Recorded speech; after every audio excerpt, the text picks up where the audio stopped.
Part 2. Alright, when we last left off, we were talking about Dark Horse and their pricing. So, one thing I do say about Dark Horse is that every last blinking thing that they ever produced has been top-notch, absolutely amazing stuff. They have never produced a single crappy series under their banner. That's at least one thing I can say about them. Except for one series, I think. That would be, what was it? There was one series I know that Dark Horse produced that was kind of lame. I think maybe 3x3 Guys is about the only thing that was not so great. I think that's actually one of the only instances where Dark Horse has actually canceled a manga that they produced. In fact, Dark Horse actually used to produce their own sort of monthly anthologies called Super Manga Blast, where they would actually come out with little chapters of their stuff. So for a time they were a pretty big distributor of manga, and now about the only things that they still have continuous series of is Eden, Berserk, Hellsing, NPD Psycho, and Gantz, and a few more. So it's sort of gone down, but they got a hold of all the Kazuo Koike stuff, so they get a lot of big stuff for that, and also the Blade of the Immortal series. All right, moving along with the next ones. Let's go to Del Rey, because I think they're a little bit higher, but not as great as the other ones. So we got Del Rey. Now Del Rey is owned by Ballantine Books, which gives them a little bit, which does give them some deep pockets, because Ballantine Books produces a ton of novels on the side. So let's see.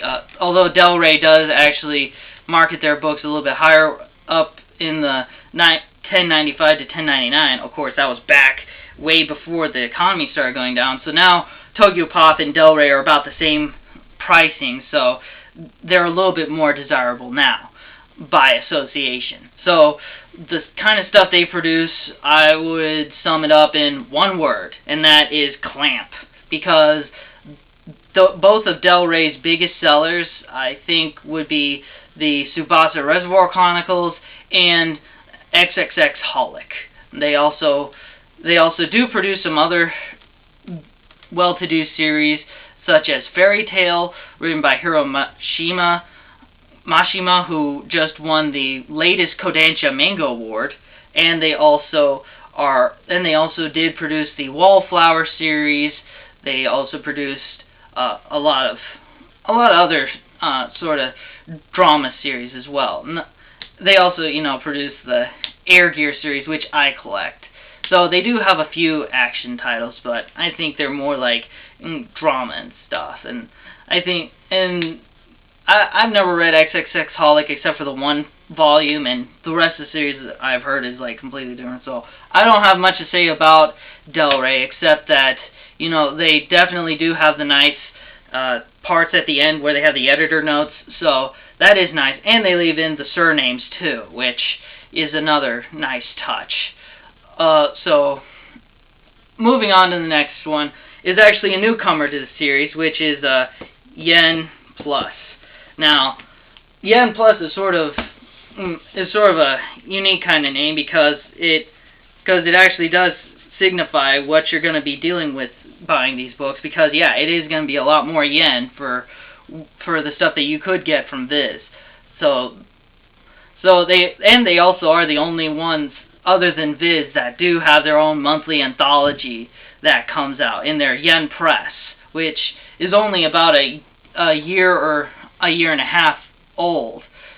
And the kind of stuff that they are producing is Soul Eater, which is a big one. And then they also do produce a lot of manhwa, which is the Korean manga, and then the manhwa, which is, I think, Chinese or something. It's something that's not Korean or Japanese. And then they also have original language English, or OLE manga, which I don't give a crap about, because I think it's sort of like, if you're an American comic book writer and artist, you should just try and make your own sort of style and not try and piggyback on manga style and then try and get it published in a manga anthology with the rest of these other traditional manga artists. So that's just my idea about it.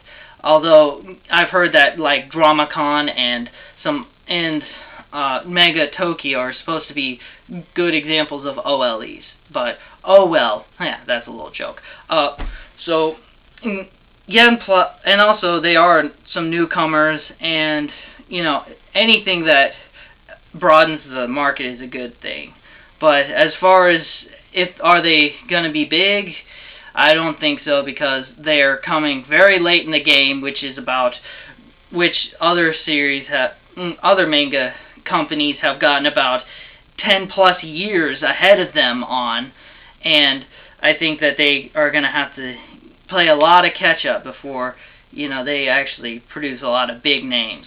So good. So I hope the best for that series, and I hope to see them come up with some other great stuff later. All right.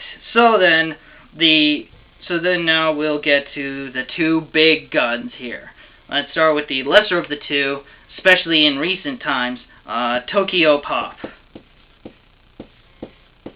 Now, Tokyopop has actually lost a lot of stride, especially anyone that keeps up with news would know that they just lost a ton of licensure for their mangas, for a lot of their manga series that were produced by Kodansha originally.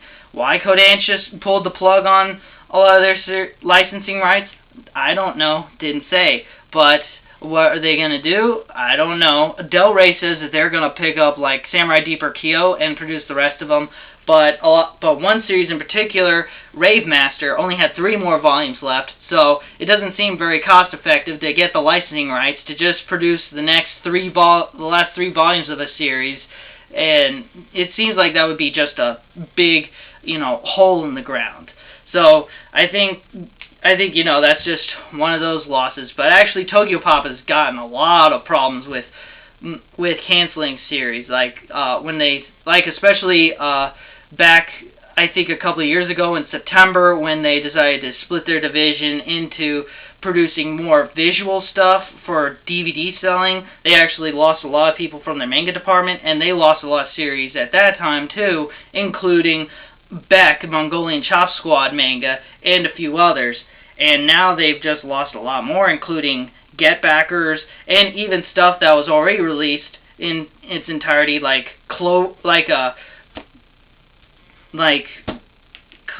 the Clamp series Chobits. They're not going to be producing any more of that, so whatever's out there is out, and they're not going to be producing anymore. So if they produce more, it might be Del Rey or Dark Horse that does it. And then also even series like Akira, which was done by Dark Horse, they've just reproduced it again, and that sound means that end of part 2, and we'll finish up with part 3. So see you guys later. Bye bye.